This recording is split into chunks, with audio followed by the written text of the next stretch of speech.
اب دو مسئلے میں یہاں حل کر دوں۔ جو لوگ کہتے ہیں حضور کو علم غیب نہیں تھا اور جو کہتے ہیں تھا، بدقسمتی سے دونوں نے ڈیفینیشن علیحدہ کر لی۔ جو ڈیفینیشن نفی کرنے والوں نے کی ہے اس کی وجہ سے، اس کے اعتبار سے واقعتاً نہیں تھا۔ انہوں نے ڈیفینیشن یہ کی ہے، تعریف یہ کی ہے، وہ علم جو خود حاصل ہو جائے، اللہ کا عطا کردہ علم جو ہے وہ کہتے ہیں وہ غیب نہیں ہے۔ تو وہ بھی مانتے ہیں کہ ہر علم جو حضور کو حاصل ہے وہ اللہ کا عطا کردہ۔ میں سائی والی میں یہ سارے مرحلے میں نے طے کیے نا اپنے زمانہ طالب علمی میں۔ مولانا منظور احمد شاہ صاحب ہیں سائی وال میں ایک، میں ان کے پاس حاضر ہوا۔ میں نے کہا جی یہ مسئلہ کیا ہے علم غیب کا، مجھے ذرا سمجھائیں۔ انہوں نے ایک کتاب اپنی نکالی کہ دیکھیے صاحب، ہم حضور کے علم کے بارے میں یہ باتیں مانتے ہیں۔ حضور کا علم حادث ہے، قدیم نہیں ہے۔ حضور کا علم محدود ہے، لا محدود نہیں ہے۔ حضور کا علم عطا کردہ ہے، ذاتی نہیں ہے۔ میں نے کہا یہ تین باتیں اگر آپ مان لیں تو میرا تو جھگڑا کوئی نہیں آپ سے۔ ہوتا کیا ہے، جب آئیں گے وعظ میں، خطابت میں، تو عالم ما کان وما یکون، اب الفاظ وہ استعمال کر جائیں گے۔ ایک واعظ ہے، عام مقرر ہے، واہ واہ ہوتی ہی نہیں، نعرے لگتے ہی نہیں، محفل میں گرمی آتی نہیں جب تک کہ ایسے مبالغے نہ کریں۔ لیکن وہ چیز لکھی ہوئی ان کے ہاں ہے کہ حضور کا علم حادث ہے، قدیم نہیں ہے۔ حضور کا علم محدود ہے، لا محدود نہیں ہے۔ حضور کا علم عطائی ہے، ذاتی نہیں ہے۔ ان تینوں چیزوں کے بعد کوئی بڑے سے بڑا وہابی اور بڑے سے بڑا اہل حدیث بھی انکار نہیں کرتا۔ باقی یہ بات جان لیجئے کہ غیب اور حضور یا شہادہ یہ در حقیقت عام انسانوں کے اعتبار سے الفاظ استعمال ہوئے ہیں۔ جب قرآن میں کہا جاتا عالم الغیب والشہادہ، اللہ غیب اور جو ظاہر ہے یا موجود ہے سب کا جاننے والا ہے، تو مجھے بتائیے اللہ کے لیے کوئی غیب ہے؟ اللہ کے لیے کوئی شے غیب ہے؟ تو کیوں کہا جا رہا ہے عالم الغیب والشہادہ؟ وہ ہمارے اعتبار سے کہا جا رہا ہے۔ جو تمہارے لیے غیب ہے اللہ اس کو بھی جانتا ہے، اور جو تمہارے سامنے اللہ اسے بھی جانتا ہے۔ اللہ کے لیے تو کل شہادہ ہے، کسی شے کا لا یعزب عنہ مثقال ذرۃ فی السماوات والارض، آسمانوں اور زمین کا ایک ذرہ بھی اس سے غائب نہیں ہوتا۔ غیب کا وجود کیا اللہ کے لیے؟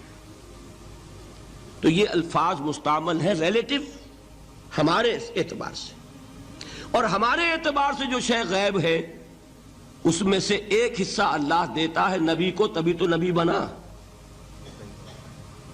فرشتے کو دیکھا، فرشتہ ہمارے لیے غیب ہے۔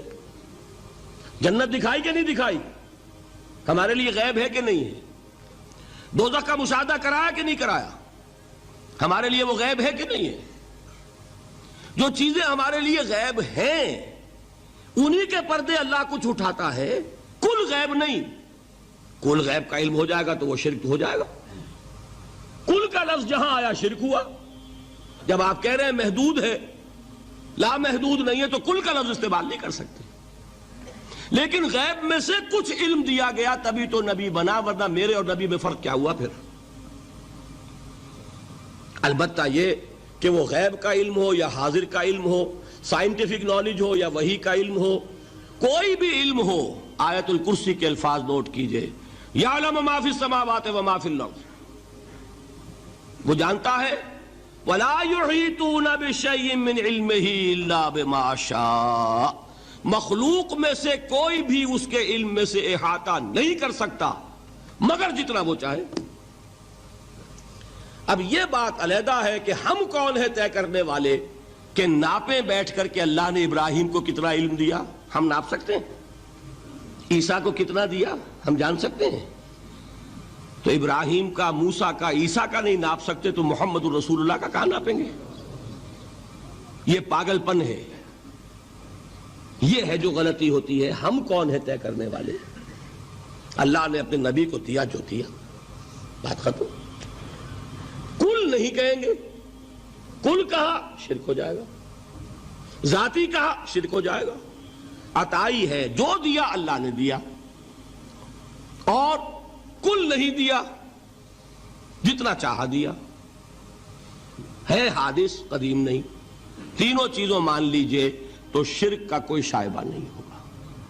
باقی جہاں ایک طرف قرآن میں وہ آیات ہیں کہ اللہ کے غیب کو کوئی نہیں جانتا، ٹھیک، وہاں یہ بھی ہے کہ لا یظہر غیبہ، لا یظہر علی غیبہ الا من ارتضی بالرسول، وہ اپنے غیب پر قابو نہیں دیتا مگر اپنے رسول میں سے جس کو چاہے. یہ دونوں آیتیں قرآن کی ہے کہ نہیں؟ اسی لیے در حقیقت جو غیب کی نفی کرتے ہیں حضور سے، وہ کہتے ہیں کہ از خود معلوم ہونے والی شے غیب ہے. ہم کہتے ہیں از خود تو کوئی بھی شے کسی کو معلوم نہیں، ہمیں حاضر کا علم بھی اللہ ہی دیتا ہے تو ہوتا ہے. غیب کا تو بہت دور کی بات ہے. یہ مسئلے بڑے سیدھے ہیں، خام خواہ ہم نے پیچیدہ بنایا ہوا ہے. خدا کے لیے ان مسئلوں کو سلجھائیے اور جوڑیے، کاٹنے کی بجائے جوڑنے کی فکر کیجیے کہ بھائی یہ اپنی اپنی جگہ پر علیحدہ علیحدہ تم نے تعریفیں کر رکھی ہیں، اس لیے جھگڑ رہے ہو، ورنہ دونوں باتیں صحیح ہیں. بلے شالوں کی ہنس کے یار منا لیں دے،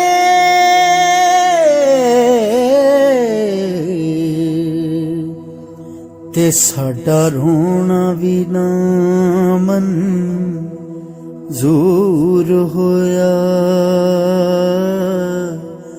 منظور ہویا.